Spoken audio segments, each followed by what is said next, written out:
Well, our mother to a 2-year-old deaf girl,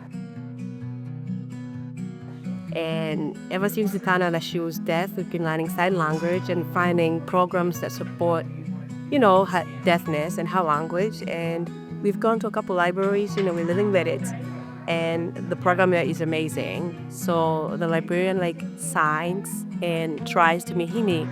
But when he heard about this opportunity in Lancaster, we were all for it. And when we came the first day, we went home saying, "Did you see that they were just signing?" And they was and Sydney looked so comfortable. I mean, she didn't stay still, but she just would look at the person reading the book and look at mom and dad, and she just looked like she was where she was supposed to be. So we came back three times, and today. And we're kind of sad to see, today's the last day, but really felt that our daughter was accommodated. There was no need to look for an interpreter because obviously you were here, but whoever was signing the book is deaf like she is, and she felt at home. So as her mom and daddy being here, we want to see more of this. And thank you for supporting it, and thank you for interpreting, and thank you for all you're doing. We're loud, yeah. So our little one Kai here was born with profound hearing loss.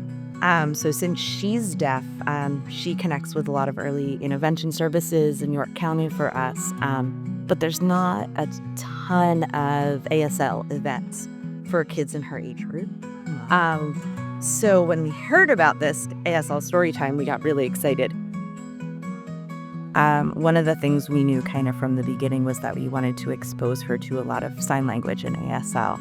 And both her dad and I have been learning a lot, but in our area and kind of in central Pennsylvania in general, there's not a lot of activities or events for really, really young kids and babies for ASL to get exposure, meet other kids, meet other families. Besides our early intervention group, we haven't really had the opportunity in, her first year of life to meet a lot of other people in the deaf community.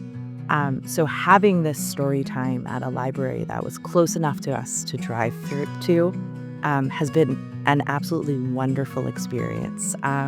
It's given us the opportunity to meet not only the woman who was reading all of the stories and signing them for us, but also to meet different interpreters, kind of see how that happens in real time, to meet parents who are hard of hearing, deaf, hearing similar situations to ours, different situations to ours, and really gain more of that sense of community.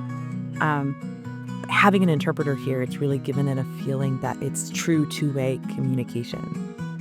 Before the first one, I was a little nervous coming because my ASL skills are very much at a beginner level, and I didn't know how well we'd be able to communicate with the woman signing the stories. And having someone else hear that first session to interpret not only for my child and kind of let her see that, but also for the woman doing the stories, it really helped ease a lot of those communication worries and really bridge that gap that I was feeling.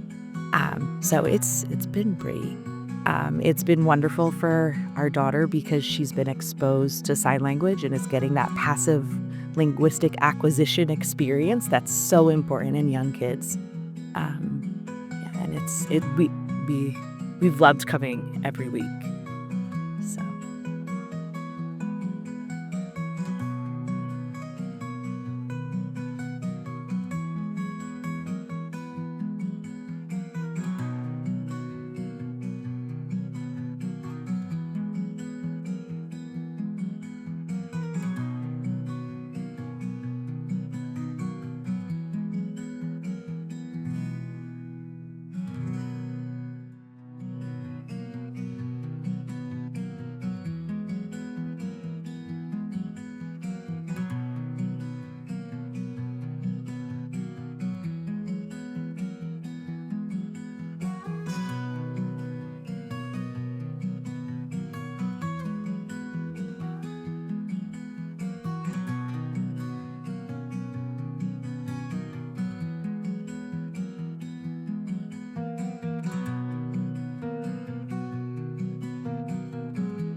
Language Access originally started as just an interpreting agency for sign language specifically.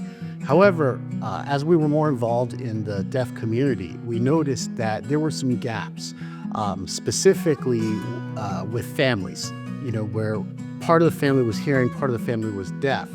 And there were not really any resources available to bridge those gaps.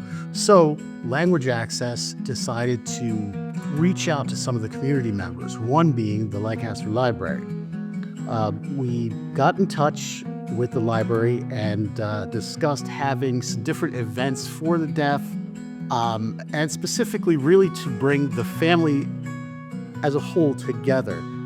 That became Storytime. We had great participation and success with Storytime, having hearing family members, deaf family members come together and just enjoy and bridge that gap.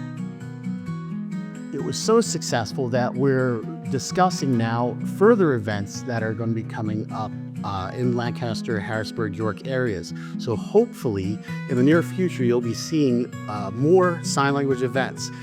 Not with interpreters, we're talking about full deaf participation, deaf presenters like we had at Storytime, and we're really hoping to offer something that may not have been available to the community before.